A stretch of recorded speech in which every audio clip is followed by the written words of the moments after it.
बीजेपीले आज भाषणमा भन्दैछ 29 मा हाम्रो राम्रो हुन्छ भनेर।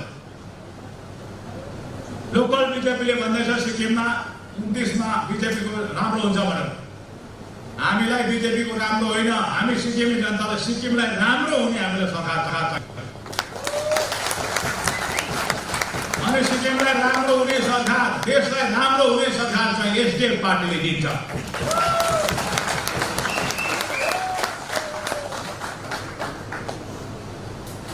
हामी सिक्किमलाई अर्को मणिपुर बनाउन चाहदैनौँ।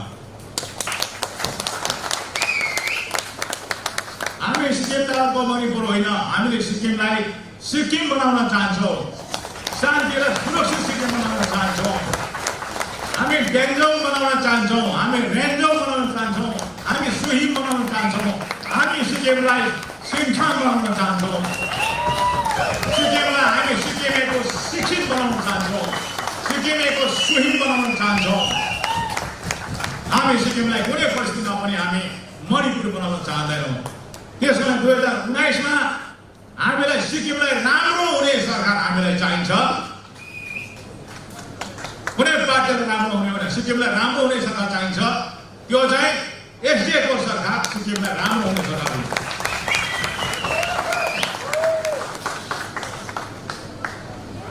अर्को कुरा छ तपाईँलाई मैले भन्नुपर्ने, आज दार्जिलिङ कालिम्पोङमा जस्तो हाम्रो सिक्किमको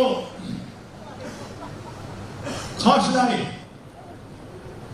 दार्जिलिङ कालिम्पोङको खस जस्तो हामी बनाउन चाहदैनौँ। हामी दार्जिलिङ कालिम्पोङ जस्तो गुरुङ जस्तो सिक्किम गुरुङलाई बनाउन चाहदैनौँ।